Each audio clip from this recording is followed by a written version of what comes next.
issue a ruling whether to grant the state permission to detain controversial Pastor Paul Mackenzie for a further 90 days as they conclude investigations into the Shakahola killings. Let us now link up with our reporter, Tobias Chanji, for more details on what to expect. Tobias, good morning. Very good morning, Fatia. Indeed, it is a bright morning here at the coast, save for the chilly intervals. And indeed, Shakahola has become a household name that is synonymous with the embattled, or rather alleged mastermind, that is Pastor Paul Mackenzie, who together with his wife and 16 others will be appearing this morning before Shanzu court to just know their fate, if they are going to be detained for a further 90 days or they will be released on bail.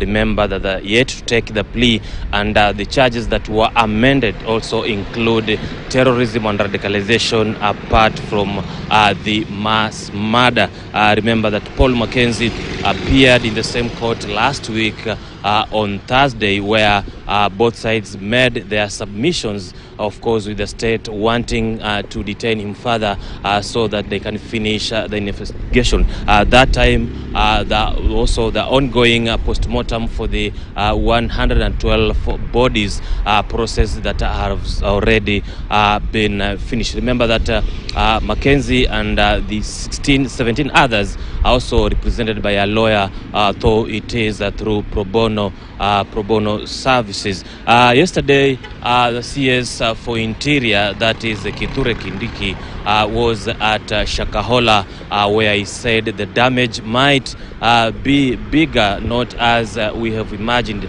so far. And as yesterday, we saw that were 20 mass graves where they were able to exhume 21. There's so many things that also happened yesterday. Remember that the other pastor that also is being, or rather the state is trying to link him up with the Shakahola massacre, including Pastor Ezekiel Odero of the New Life Prayer Center, who gave also a spirited fight yesterday here at the High Court Mombasa before Judge Olga Sewe, arguing his case after a Milimani court sitting in Nairobi went ahead to close almost 28 bank accounts. That includes his her wife and also the church. And now through his lawyers, Danston Omari and Cliff Ombeta, they want that order turned. And therefore the judge said that he'll be giving directions over the matter on Monday, that is 15th next week. But what the courts have allowed the church to proceed with the services, which of course there are processes that began the other day and will go until Sunday. At the same time, we've also seen that the police have also widening up the net to get churches that are also associated with cult-like activities. Yesterday we also saw a church in Kwale County, I beg you pardon, that is Rainbow Faith Ministries, where police have been keeping vigil since last week after they nabbed about 52 people who they said they were engaged in prayers at Vumbu Forest, and they are associating it with the cult-like activities. Remember, even also the CS launched officially the second phase of exhumation, which was yesterday, and we're not certain of when this process will come to an end, because he said there are many bodies that are inside there, and also apart from the bodies, there are also people that the government is also want to arrest, and they also be charged in the courts. And they say that most people that are inside the forest, remember it is an expansive forest, 800 acres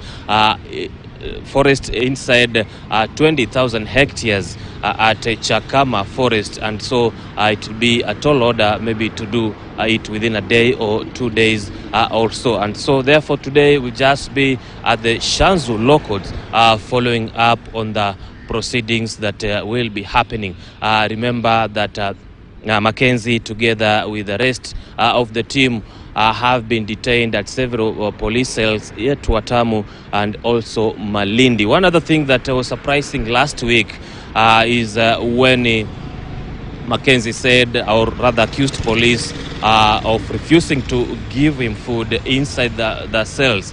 And as we know, among other issues that he has been accused of include denying his faithful food so that they fast so as to go to heaven and meet Jesus.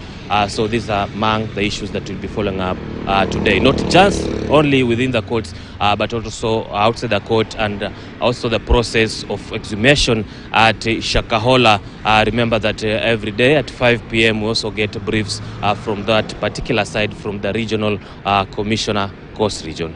Fatia. Right, Chanji, thanks for that. But let me just ask, of course, this is a story that's being followed globally. What are people really feeling on the ground? If you're talking to people, what are some of their reactions to this tragic story? Maybe without talking further on the merits and demerits of the court case, as we know, this matter is in the court.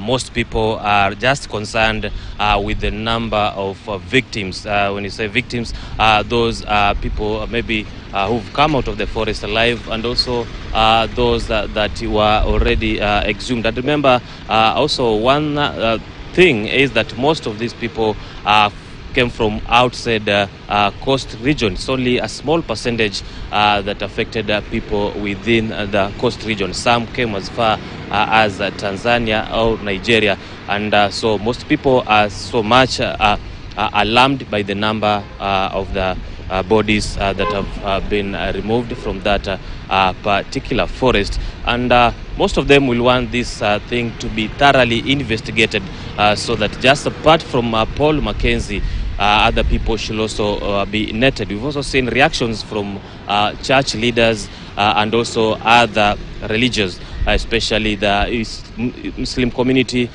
saying the matter should just be treated as well as if it were other religion that were engaging in similar activities.